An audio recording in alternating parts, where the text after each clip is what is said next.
বুঝতেই পাচ্ছেন যে এরা এসে এখানে জোর করে বসেছে, দেখতে বিশ্বভারতী বসায়নি। আমরা চাইছি যদি রাস্তাতে বসতে না দেয়, আমাদের মাঠের বা ভেতর দিকে একটা জায়গা দিয়ে দিই, সেখানে যাতে আমরা করে খেতে পারি। দুর্গাপূজার আগে বড়সড় পদক্ষেপ নিল বিশ্বভারতী। বিজ্ঞপ্তি দিয়ে হকার, খাবার ব্যবসায়ী ও ফুড স্টল মালিকদের উঠে যাওয়ার নির্দেশ দিল কর্তৃপক্ষ। শান্তিনিকেতনের পূর্বপল্লী মেলার মাঠ সংলগ্ন বিবেকানন্দ সরণির ব্যবসায়ীদের জন্য এই নির্দেশ দেওয়া হয়েছে।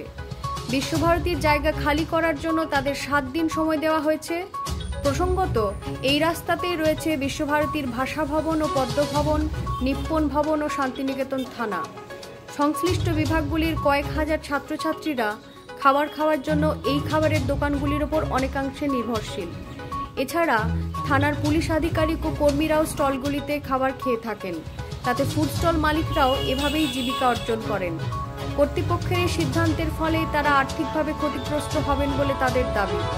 তবে ওই রাস্তায় যানজট নিয়ন্ত্রণ ও ক্যাম্পাস পরিষ্কার পরিচ্ছন্ন রাখার জন্য বিশ্বভারতী এই সিদ্ধান্ত নিয়েছে বলে জানিয়েছে কর্তৃপক্ষ।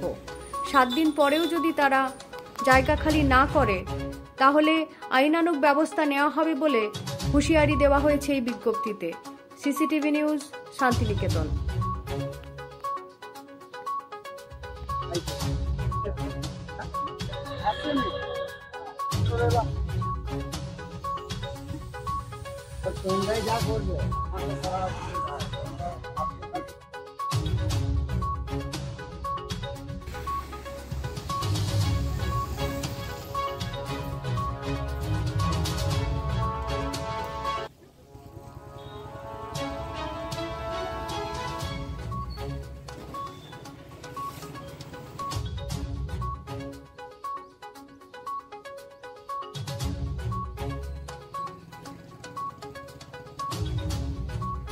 বিষয়টা তো খুবই খারাপের, কারণ আমরা গত 11 বছর ধরে এখানে ব্যবসা করছি। এতদিন ধরে কোনো রোগ টোক ছিল না, ছেলেমেয়েরা পরিষ্কার পরিচ্ছন্নভাবে খাবার দাবার খেত। গতকাল আমাদের একটা নোটিশ দিয়ে গেছে যে 1 সপ্তাহের মধ্যে জায়গা খালি করতে হবে। ঠিক আছে, আমরা হঠাৎ যাবো কোথায়?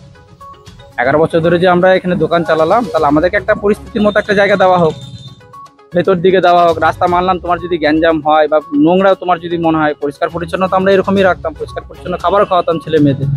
এবার তোমার যদি মনে হয় যে নোংরা হচ্ছে বা গ্যাঞ্জাম হচ্ছে, তাহলে আমাদেরকে ভেতর দিকে কোথাও একটা জায়গা দেওয়া হোক।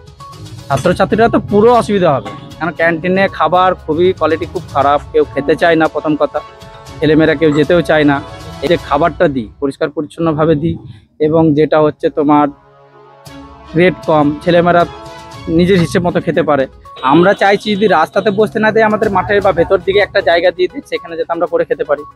হ্যাঁ, এই যে আপনারা দেখেছেন বিজ্ঞপ্তিটা তো ওয়েবসাইটেই আছে যে ফায়ার ব্রিগেড থেকে, দমকল থেকে আন্তর্জাতিক অতিথিশালা যে অতিথিগৃহ সেই অবধি যে রাস্তাটা, সেই রাস্তাটার উপর যেসব লোকেরা দোকান বানিয়ে খাবার বিক্রি করে, অন্যান্য জিনিসপত্র বিক্রি করে, সেই দোকানগুলোকে তুলে দেওয়ার সময় দেওয়া হয়েছে। সঙ্গে সঙ্গে জোর করে তুলে দেওয়া হয়নি, তাদের সময় দেওয়া হয়েছে 1 সপ্তাহ, তার মধ্যে উঠে যেতে বলা হয়েছে। কারণ আপনারা জানেন যে দুটো সবচেয়ে বড় বৃহত্তম 2টি ভবন, বিশ্বভারতী ভাষা এবং বিদ্যা ভবন, সেই দুটি এই রাস্তার উপরে, তার বেশিরভাগ বিভাগই এই রাস্তাটার উপরেই অবস্থিত, এবং সেই কারণে এই দোকানগুলি হওয়ার ফলে রাস্তাটা সরু হয়ে যাচ্ছে। কিন্তু অবশ্যই এই প্রশ্ন আসে যে তারা ছাত্ররা খাবে কোথায়। তো বিশ্বভারতী যেটা করেছে সেটা হচ্ছে একটা ক্যান্টিন খুলে দিয়েছে, সেটা সুলভ মূল্যে, সেখানে ছাত্র বন্ধু মূল্যে সেখানে খাবার পাওয়া যাচ্ছে। সেই ব্যবস্থাটা, বিকল্প ব্যবস্থাটা করেই এদের তুলে দেওয়া হয়েছে। এরা তো অবশ্যই বুঝতেই পাচ্ছেন যে এরা এসে এখানে জোর করেই বসেছে, দেখতে বিশ্বভারতী বসায়নি। অতএব আমরা অনেকদিন ধরেই ভাবছিলাম যে এটা তুলে দিতে হবে। আমাদের গ্রিন অডিটের একটা বিষয় আছে, আপনারা সকলেই জানেন যারা সাংবাদিকতা করেন এখানে, আমাদের অনেক সময় ন্যাকে খুবই অসুবিধায় পড়তে হচ্ছে এই গ্রিন অডিটে, আমাদের স্কোর ভীষণ খারাপ বলে। এবং এই যে দোকানগুলি হয়, তারা যে পরিমাণ জঞ্জাল ফেলে আপনারা সকলে দেখেছেন, যে এখানকার মানুষ সেই জানে।